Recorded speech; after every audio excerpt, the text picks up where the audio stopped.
கர்த்தருடைய நாமம் மகிமைப்படுவதாக. 2024 வருஷத்தில் 3வது மாதத்தை தந்த என் ஆண்டவராகிய இயேசு கிறிஸ்துவை நான் ஸ்தோத்தரிக்கிறேன். இந்த மார்ச் மாதத்தின் முதல் நாளில் தேவனுடைய சமூகத்தில் வந்து அவரை துதிக்கவும், அவரை ஸ்தோத்தரிக்கவும், அவரை மகிமைப்படுத்தவும், தேவன் பாராட்டின பெரிய கிருபைகளுக்காக நாம் தேவனை ஸ்தோத்தரிப்போம். அவருடைய கிருபை நம் ஒவ்வொருவர் மேலும் இருக்க தேவனை நோக்கி மன்றாடுவோம். இந்த புதிய மாதத்தின் வாக்குத்தத்தமாக அப்போஸ்தலர் 2வது அதிகாரம் 25வது வசனத்தை நான் வாசிக்கிறேன், கேளுங்கள். அவரை குறித்து தாவீது, கர்த்தரை எப்பொழுதும் எனக்கு முன்பாக நிறுத்தி நோக்கி கொண்டிருக்கிறேன். நான் அசைக்கப்படாதபடி அவர் என் வலது பாரிசத்திலே இருக்கிறார். எனக்கு பிரியமான தேவ பிள்ளையே, கர்த்தருக்கு முன்பாக நீங்கள் தாழ்த்தும்போது, கர்த்தருக்கு முன்பாக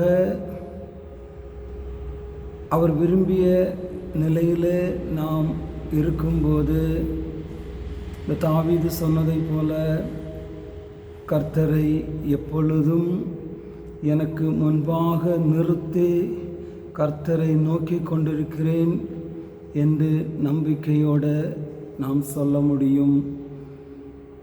ஏனென்றால் தாவீது கர்த்தரை நம்பியிருந்தான். அல்லேலூயா. கர்த்தருடைய வாழ்க்கை, மரணம் மற்றும் உயிர்த்தெழுதல், மகிமையடைதல் போன்றவற்றை தாவீது தனது 16வது சங்கீதத்திலே தெளிவாக எழுதி வைத்திருக்கிறார். மிகுந்த நம்பிக்கையும் மிகுந்த உறுதியும் கொண்டவராக, தம்மை தேவனுடமுள்ள தொடர்பு ஒருபோதும் விட்டு விலகாதபடி வாழ்ந்தவராகவே இயேசுவினுடைய வாழ்க்கை இருந்ததாக தாவீது கூறுகிறார். இயேசுவின் இருதயம், இயேசுவின் நாவு, இயேசுவின் மாம்சபுயம் யாவும் களிப்புடனும் நம்பிக்கையுடனும் இருந்தது. தேவனுடைய சித்தத்திற்காக தம்மை தாமே முற்றிலும் ஒப்பு கொடுத்தவராய் அவர் இந்த பூமியிலே தன்னுடைய வாழ்க்கையை வாழ்ந்தார்.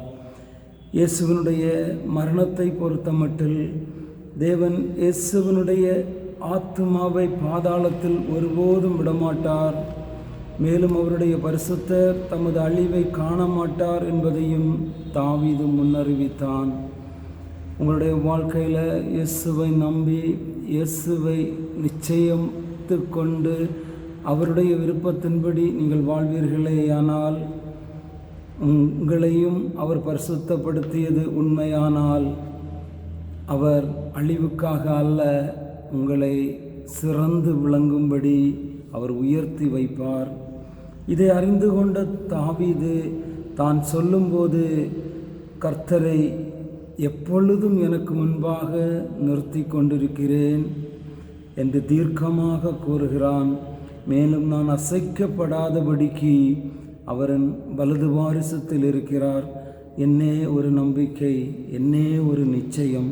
இதே போல நீங்களும் இந்த மாதம் முழுவதும் இயேசுவின் மேல் மிகுந்த நம்பிக்கையுடன் அவர் உங்களுக்கு வைக்கும் இலக்கின் நிச்சயத்தை அறிந்தவர்களாய் விசுவாசத்துடன் முன்னு செல்லும்போது, இந்த வசனத்தின்படி, அப்போஸ்தலர் 2:26 நாம் சொல்ல முடியும், ஆம், ஆகையால் என் இருதயம் பூரித்தது, என் நாவு களி கூர்ந்தது, என் மாம்சமும் நம்பிக்கையோடு தங்கியிருக்கும். அல்லேலூயா. பிரியமானவர்களே, இயேசுவை நம்பிய ஒருவரும் வீணராக போவதில்லை, மாறாக விலையேற பெற்றவர்களாக மாறுகிறார்கள். அற்பமாய் எண்ணப்பட்டவர்கள் அவசியமானவர்களாக மாற்றப்படுகிறார்கள். நம்புங்கள், கர்த்தர் இந்த உயர்வை இந்த மாதத்தின் முதல் நாளிலிருந்து தொடர்ந்து உங்களுக்கு தருவாராக.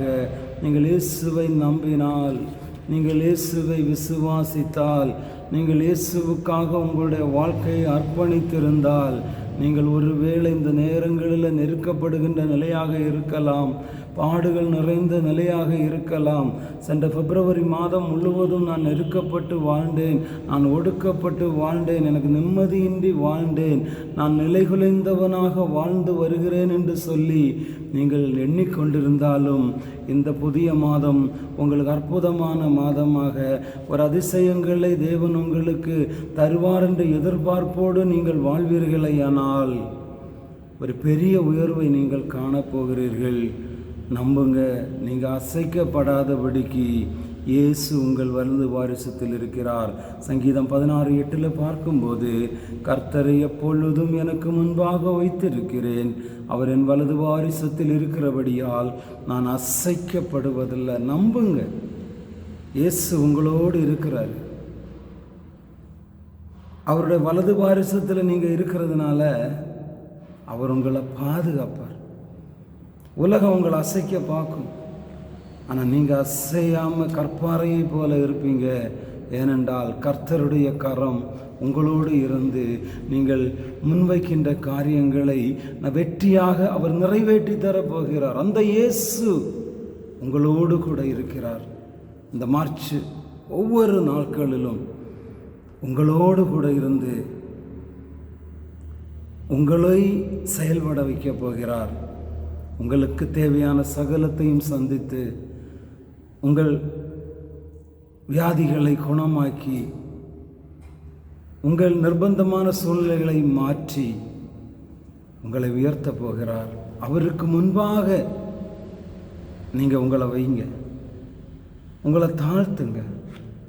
இயேசுவே, சென்ற மாதம் ஒருவேளை என்னை தாழ்த்த முடியாதபடிக்கு நான் என்னைத்தானே உயர்த்தினேன் என்று சொல்லி மனதில் எண்ணுவீர்களே, ஆனால் அதற்கு மன்னிப்பு கேளுங்க, உங்களை தாழ்த்துங்க. உங்களை உயர்த்துவதற்கு இந்த உலகத்தில் யாரும் இல்லாமல் இருக்கலாம், ஆனால் நான் சொல்கிற இந்த இயேசு கூட இருக்கிறார். தாவீது ராஜா சொல்கின்ற இயேசு உங்களோடு கூட இருக்கிறார். இந்த மாதம் நிச்சயமாக ஒரு உயர்வை காணப்போகிறீர்கள்.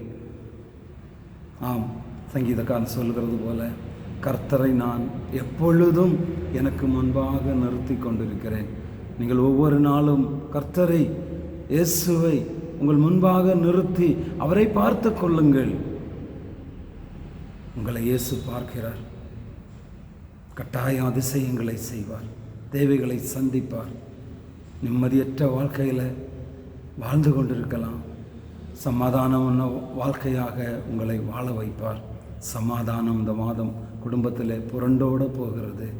கர்த்தர் பெரிய காரியங்களை செய்வார். தேவன் தாமே இந்த வார்த்தைகளால் இந்த மாதம் முழுவதும் உங்களை வழிநடத்துவாராக. எங்கள் அன்புள்ள நல்ல தகப்பனே, நன்மையான இந்த புதிய மாதத்தின் முதல் நாளுக்காக உமக்கு நன்றி செலுத்துகிறோம். தாவீது சொன்னது போல, கர்த்தரை எனக்கு முன்பாக எப்பொழுதும் நிறுத்தி கொண்டிருக்கிறேன், நிறுத்தி நோக்கி பார்த்து கொண்டிருக்கிறேன் என்று சொன்னது போல, இந்த மாதம் முழுவதும் உம்மை நோக்கி பார்க்கின்ற ஒவ்வொரு பிள்ளைகளுக்கும் நீர் கிருபையும் இரக்கமும் சமாதானமும் சந்தோஷமும் கொடுத்து நிச்சயமான ஒரு வாழ்க்கையில் ஒரு பரலோக சந்தோஷத்தை கொடுத்து நீர் வாழ வைப்பீராக. தாழ்த்தி ஒப்பு கொடுக்கிறோம். இயேசுவின் நாமத்தில் கேட்கிறோம் பிதாவே. ஆமென், ஆமென். அல்லேலூயா. God bless you.